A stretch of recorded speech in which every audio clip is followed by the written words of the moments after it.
For this episode, I would like to talk about model fine-tuning. Let's start with the definition. Fine-tuning is actually a very broad term that refers to the process of adapting a pre-trained model for specific downstream tasks. Analogy I really like is from this fine-tuning large language model course from deep learning AI. We start with a general purpose pre-trained model such as GPT-3 or GPT-4. Usually they are trained on public domain data of the internet. Without fine-tuning, all it does at the very beginning is to predict the next most possible words based on the context provided by the preceding words. It won't be able to follow instructions or chat with us in a meaningful way.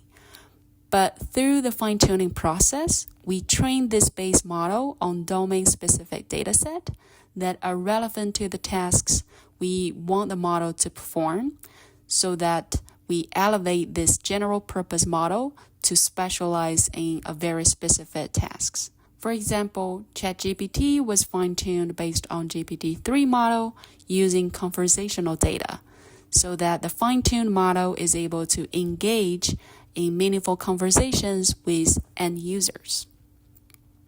And similarly, GitHub Copilot was fine-tuned based on GPT-4 using code from public GitHub repositories, so that the two model is able to generate code snippet tailored to specific programming languages.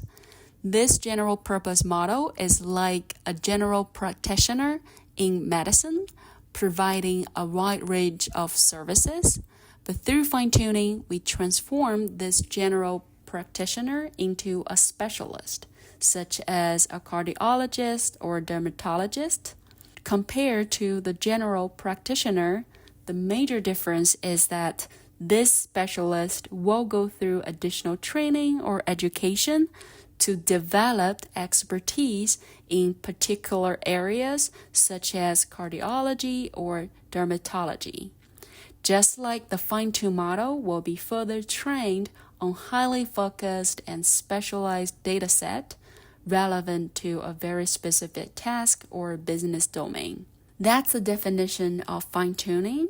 It is the process of turning a general purpose model to a model that is specialized in certain tasks. Now let's take a look at the steps we need to take so as to fine-tune a model.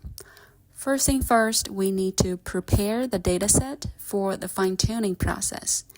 At a high level, it is usually in the format of input and output pairs.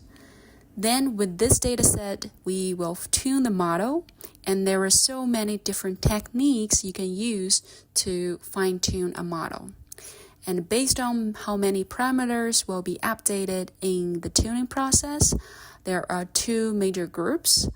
One is full fine-tuning, meaning we will update all the model parameters. If we full fine-tune a Llama 70 billion model, that means there are 70 billion values we need to update.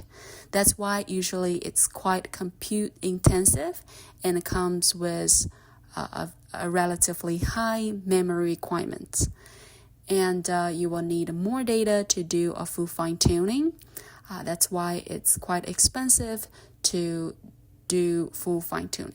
And the other group is parameter efficient fine-tuning or PEFT techniques.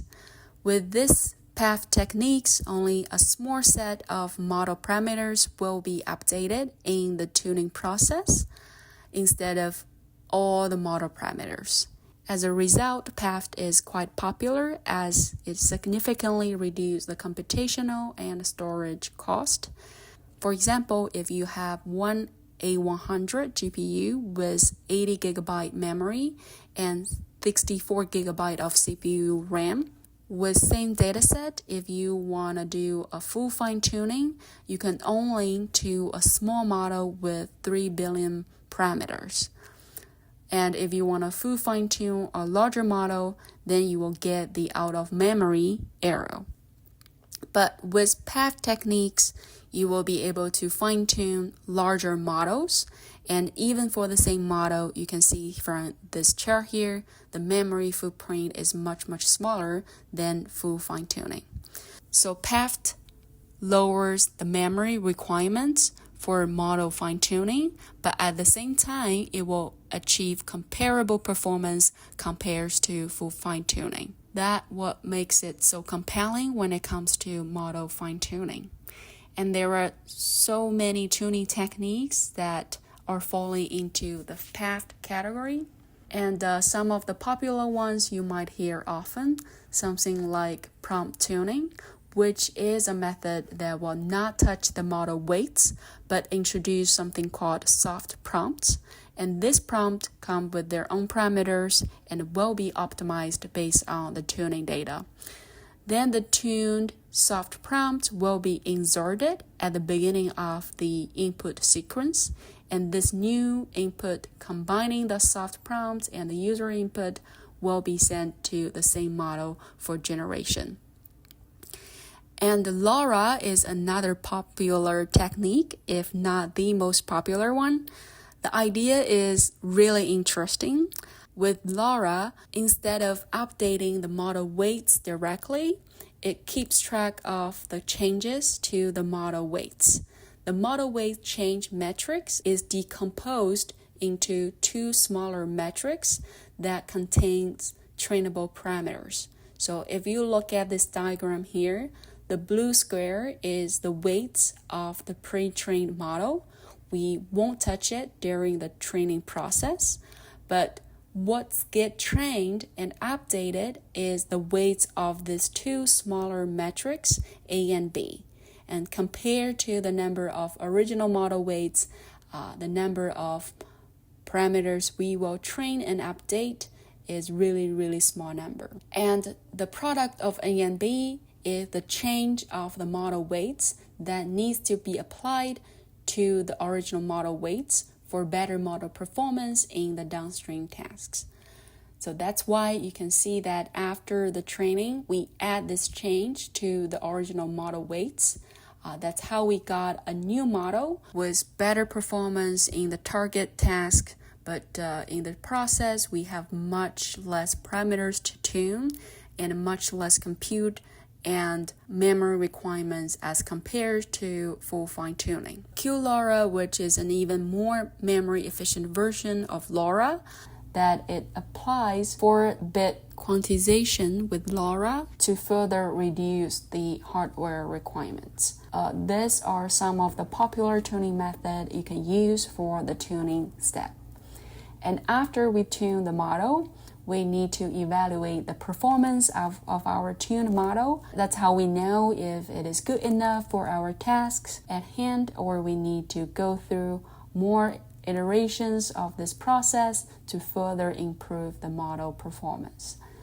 So that's it for this episode. And in the next episode, we will take a look at an example, how you could follow this process and fine-tune a model for a specific task.